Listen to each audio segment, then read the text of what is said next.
Price lord. ದೇವರ ಅತಿ ಪರಿಶುದ್ಧ ನಾಮಕ್ಕೆ ಸ್ತೋತ್ರವಾಗಲಿ. ಮತ್ತೊಂದು ದಿನವನ್ನು ಕಾಣುವಂತೆ ದೇವರು ನಮಗೆ ಕೃಪೆ ಮಾಡಿದ್ದಕ್ಕಾಗಿ ದೇವರಿಗೆ ಸ್ತೋತ್ರ. ಆತನು ಮಾಡಿದ ಎಲ್ಲ ಉಪಕಾರಗಳಿಗಾಗಿ, ಎಲ್ಲ ಆಶೀರ್ವಾದಗಳಿಗಾಗಿ ದೇವರಿಗೆ ಸ್ತೋತ್ರವನ್ನು, ಮಹಿಮೆಯನ್ನು ಸಲ್ಲಿಸ್ತಾ ಇದ್ದೇನೆ. ಇಂದಿನ ವೇದ ಅಧ್ಯಯನಕ್ಕಾಗಿ ಒಂದು ವಾಕ್ಯವನ್ನು ಓದಿಕೊಳ್ಳೋಣ. 1 ಅರಸುಗಳ ಪುಸ್ತಕ 17ನೇ ಅಧ್ಯಾಯ 6ನೇ ವಾಕ್ಯ.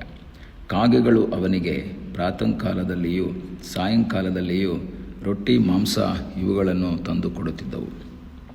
ಅವನು ಇವುಗಳನ್ನು ತಿನ್ನುತ್ತಿದ್ದನು. ಹಳ್ಳದ ನೀರು ಅವನಿಗೆ ಪಾನವಾಗಿತ್ತು. ಎಲಿಯನ ಒಂದು ಎಂಟ್ರಿಯನ್ನು 17ನೇ ಅಧ್ಯಾಯದ 1ನೇ ವಾಕ್ಯದಲ್ಲಿ ಓದ್ತೀವಿ. ತಿಷ್ಬಿಯನಾದ ಎಲಿಯ ಎಂಬುವನು ಅಹಾಬನಿಗೆ ಹೇಳ್ತಾನೆ, ನಾನು ಸನ್ನಿಧಿ ಸೇವೆ ಮಾಡುತ್ತಿರುವ ಇಸ್ರಾಯೇಲ್ ದೇವರಾದ ಯೆಹೋವನ ಆಣೆ, ನಾನು ಸೂಚಿಸಿದ ಹೊರತು ಇಂದಿನಿಂದ ಕೆಲವು ವರ್ಷಗಳವರೆಗೆ ಮಳೆಯಾಗಲಿ ಮಂಜಾಗಲಿ ಬೀಳೋದಿಲ್ಲ. ಮಳೆನೂ ಬರಲ್ಲ, ಮಂಜು ಬರಲ್ಲ ಅಂತ ಎಲಿಯನು ಧೈರ್ಯವಾಗಿ ದೇವರು ಹೇಳಿದಂತಹ ಮಾತನ್ನು ಹೇಳುವಾಗ ತನ್ನ ಕುರಿತಾಗಿ ಯೋಚನೆಯೇ ಮಾಡಲಿಲ್ಲ. ಅವನು ಎದುರಾಕ್ಕೊಳ್ತಾ ಇರೋದು ಸಾಧಾರಣ ಮನುಷ್ಯನನ್ನಲ್ಲ, ಅವನು ಎದುರಾಕ್ಕೊಳ್ತಾ ಇರೋದು ಒಬ್ಬ ರಾಜನನ್ನು. ಒಬ್ಬ ರಾಜನನ್ನು ಎದುರಾಕ್ಕೋಬೇಕಾದ್ರೆ ಅವನು ಯೋಚನೆ ಮಾಡಬೇಕಾಗಿತ್ತು, ಹಿಂಗೆ ಎದುರಾಕ್ಕೊಂಡ್ರೆ ನಾಳೆ ನನ್ನ ಸ್ಥಿತಿ ಏನಾಗಬಹುದು. ಒಬ್ಬ ರಾಜ ವಿರೋಧ ಆದರೆ, ರಾಜನಿಗೆ ಕೋಪ ಬಂದರೆ ಏನಾಗಬಹುದು ಅಂತಲೂ ಇವನು ಯೋಚನೆ ಮಾಡಲಿಲ್ಲ. ದೇವರ ಮಾತನ್ನು ಅದೇ ರೀತಿಯಲ್ಲಿ ಹೇಳ್ತಾ ಇದ್ದಾನೆ. ದೇವರ ಮಾತನ್ನು, ದೇವರ ಸಂದೇಶವನ್ನು ಅದೇ ರೀತಿಯಲ್ಲಿ ಯಾರಿಗೆ ಹೇಳಬೇಕೋ ಅವರಿಗೆ ಹೇಳ್ತಾ ಇದ್ದಾನೆ. ನಮ್ಮ ಮುಂದೆ ಈ ರೀತಿ ಒಂದು ಸನ್ನಿವೇಶ ಬಂದರೆ ನಾವು 2 ಸಾರಿ ಯೋಚನೆ ಮಾಡ್ತೀವಿ.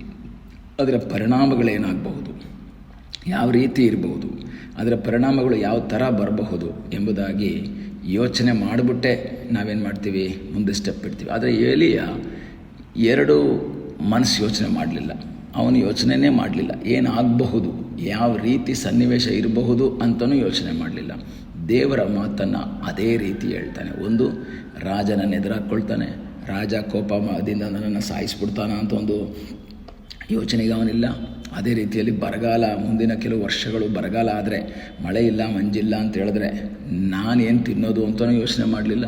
ಅವನು ಯಾವುದ್ರ ಬಗ್ಗೆ ಟೆನ್ಷನ್ ಮಾಡ್ಕೊಳ್ತಾ ಇಲ್ಲ.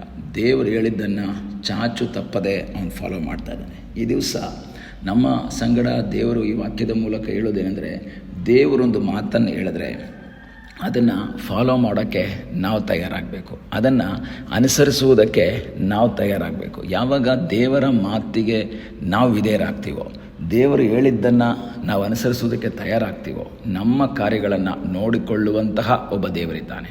ನಮ್ಮ ಕಾರ್ಯಗಳಿಗೆ ಪರಿಹಾರ ಕೊಡುವಂತಹ ಒಬ್ಬ ದೇವರಿದ್ದಾನೆ. ನಾವು ನಮ್ಮ ಕಾರ್ಯಗಳನ್ನು ಯೋಚನೆ ಮಾಡಿ ದೇವರ ಕಾರ್ಯಗಳನ್ನು ಬದಿಗೊತ್ತಿದಾಗ ಖಂಡಿತವಾಗಿ ಅಲ್ಲೇನಾಗಲ್ಲ, ನಮ್ಮ ಕಾರ್ಯವೂ ನಡೆಯಲ್ಲ, ದೇವರ ಕಾರ್ಯವೂ ನಡೆಯಲ್ಲ. ಆದ್ದರಿಂದ ದೇವರ ಕಾರ್ಯಕ್ಕೆ ಪ್ರಾಮುಖ್ಯತೆಯನ್ನು ಹೆಚ್ಚಾಗಿ ನಾವು ಕೊಡಬೇಕಾದದ್ದು ಅತ್ಯವಶ್ಯವಾದಂತಹ ಒಂದು ಕಾರ್ಯ. ಇಲ್ಲಿ ಈ ರೀತಿ ಹೇಳಿದ ತಕ್ಷಣ ಮಳೆನೂ ಬರ್ತಾ ಇಲ್ಲ, ಮಂಜು ಬರ್ತಾ ಇಲ್ಲ.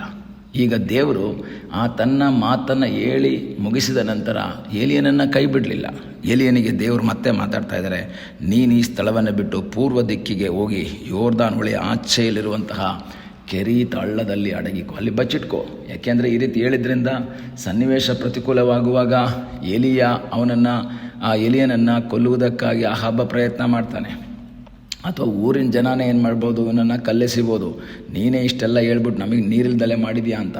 ಆಗ ಅಡಗಿಕೋ, ಬಚ್ಚಿಟ್ಕೋ ಅಂತ ಹೇಳಿ ದೇವ್ರು ಹೇಳ್ತಾರೆ. ಮಾತ್ರವಲ್ಲ, ಹಳ್ಳದಲ್ಲಿ ಬಚ್ಚಿಟ್ಕೊಂಡು ಅಲ್ಲಿರುವಂತಹ ನೀರನ್ನು ನೀನು ನೀರು ಕುಡಿಬೇಕು. ಆದರೆ ಕಾಗೆಗಳಿಗೆ ನಾನೇನು ಮಾಡಿದ್ದೀನಿ, ಒಂದು ಅಪ್ಪಣೆಯನ್ನು ಕೊಟ್ಟಿದ್ದೇನೆ. ಪ್ರತಿ ದಿವಸ ನಿನಗೆ ರೊಟ್ಟಿ ತಂದು ಕೊಡಬೇಕು ಅಂತ ಕಾಗೆಗಳಿಗೆ ಅಪ್ಪಣೆ ಮಾಡಿದ್ದೇನೆ.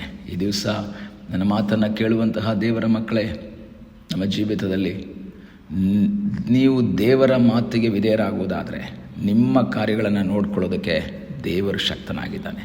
ನೀವು ದೇವರ ಮಾತಿಗೆ ವಿಧೇಯರಾಗುವುದಾದರೆ ನಿಮ್ಮ ಕಾರ್ಯಗಳನ್ನು ನೋಡಿ ನಿಮಗೆ ಸಹಾಯ ಮಾಡುವುದಕ್ಕೆ, ನಿಮ್ಮ ಕೊರತೆಗಳನ್ನು ನೀಗಿಸುವುದಕ್ಕೆ, ನಿಮ್ಮನ್ನು ಇತರರ ಮುಂದೆ ಆಶೀರ್ವಾದಕರವಾಗಿ ನಡೆಸುವುದಕ್ಕೆ ದೇವರು ಶಕ್ತನು ಎಂಬುದಾಗಿ ನಾವು ಮರೆಯಬಾರದು. ಎಷ್ಟೋ ಸಂದರ್ಭದಲ್ಲಿ ನಾವು ನಮ್ಮ ಪರ್ಸ್ನಲ್ ಕಾರ್ಯಕ್ಕೋಸ್ಕರ ದೇವರ ಕಾರ್ಯಗಳನ್ನು ಬಿಟ್ಟು ದೂರ ಹೋಗ್ತೀವಿ. ದೇವರ ಆಲೋಚನೆಗೆ ವಿಧೇಯರಾಗುವುದಿಲ್ಲ.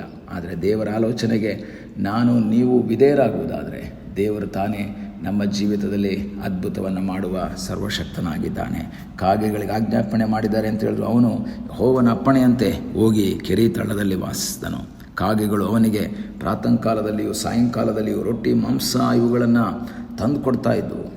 ಅವನದನ್ನು ತಿಂತಾ ಇದ್ದ, ಹ್ಯಾಪಿಯಾಗಿ ಅವನಿದ್ದಾನೆ. ಈಗ ಒಂದು ಕಡೆ ಬರಗಾಲದಲ್ಲಿ ಇರುವಂತಹ ಜನರ ಮಧ್ಯದಲ್ಲೂ ಸಹ ದೇವರ ಮಾತಿಗೆ ವಿಧೇಯನಾದ, ದೇವರ ಆಲೋಚನೆಯನ್ನು ಹೇಳಿದಂತಹ ಏಲಿಯನಿಗೆ ಯಾವ ಕೊರತೆಯೂ ಇಲ್ಲ. ಏಲಿಯನು ಸಂತೋಷವಾಗಿ ಅಲ್ಲಿ ಕೆರೆ ತಳ್ಳದಲ್ಲಿ ಅಡಗಿಕೊಂಡು ರೊಟ್ಟಿ, ಮಾಂಸ, ನೀರು ಅದು ತಿಂದು ಕುಡಿದು ದೇವರನ್ನು ಮಹಿಮೆ ಪಡಿಸ್ತಾ ಇದ್ದಾನೆ. ಈ ದಿವಸ ನನ್ನ ವಾಕ್ಯವನ್ನು ಕೇಳುವಂತಹ ದೇವರ ಮಕ್ಕಳೇ, ದೇವರು ತಾನೇ ನಮ್ಮನ್ನು ಆಶೀರ್ವಾದ ಮಾಡೋದಕ್ಕೆ ಶಕ್ತನಾಗಿದ್ದಾನೆ. ದೇವರ ಮಾತುಗಳಿಗೆ ನಾವು ವಿಧೇಯರಾಗುವಾಗ ನಮಗಾಗಿ ಸಹಾಯ ಮಾಡುವ ಸರ್ವಶಕ್ತನಾದ ಒಬ್ಬ ದೇವರಿದ್ದಾನೆ. ಅಸಾಧ್ಯಗಳನ್ನು ಸಾಧ್ಯ ಮಾಡುವಂತಹ ಒಬ್ಬ ದೇವರು ನಮಗಾಗಿ ಜೀವಿಸ್ತಾ ಇದ್ದಾನೆ. ಈ ದಿವಸ ನಮ್ಮನ್ನೇ ಕರ್ತನ ಪಾದಪೀಠದಲ್ಲಿ ಒಪ್ಪಿಸಿಕೊಟ್ಟು ನಾವು ಹೇಳೋಣ, ಕರ್ತನೆ ನಿನ್ನ ಚಿತ್ತಕ್ಕೆ ನಾನು ವಿಧೇಯನಾಗ್ತೀನಿ. ಕಣ್ಣುಗಳನ್ನು ಮುಚ್ಚೋಣ, ಪ್ರಾರ್ಥನೆ ಮಾಡೋಣ. ನಮ್ಮನ್ನು ಬಹಳವಾಗಿ ಪ್ರೀತಿ ಮಾಡುವ ಪರಲೋಕದ ತಂದೆಯಾದ ದೇವರೇ, ಈ ಸಮಯಕ್ಕಾಗಿ ಸ್ತೋತ್ರ. ನಮ್ಮನ್ನು ನಿನ್ನ ಪಾದ ಬಳಿಗೆ ಒಪ್ಪಿಸಿಕೊಡ್ತೇವೆ. ನಿನ್ನ ಕೃಪೆ, ನಿನ್ನ ಆಶೀರ್ವಾದ, ನಿನ್ನ ಸಾನ್ನಿಧ್ಯ ನಮ್ಮ ಜೀವಿತದಲ್ಲಿ ನೀನು ದಯಪಾಲಿಸಪ್ಪ. ನಿನ್ನ ಮಾತಿಗೆ ವಿಧೇಯರಾಗಿ ಮುಂದೆ ಸಾಗುವ ಹಾಗೆ ನೀನು ನಮಗೆ ಸಹಾಯ ಮಾಡು ಎಂಬುದಾಗಿ ನಾವು ಪ್ರಾರ್ಥಿಸ್ತೇವೆ. ಪ್ರಾರ್ಥನೆಯನ್ನು ಕೇಳಿದ್ದಕ್ಕಾಗಿ ನಿನಗೆ ಸ್ತೋತ್ರ. ಯೇಸುವಿನ ಮುದ್ದಾದ ಹೆಸರಿನಲ್ಲಿ ಬೇಡಿಕೊಳ್ಳುತ್ತೇವೆ ನಮ್ಮ ಪ್ರೀತಿಯ ತಂದೆಯೇ. ಆಮೇನ್. God bless you.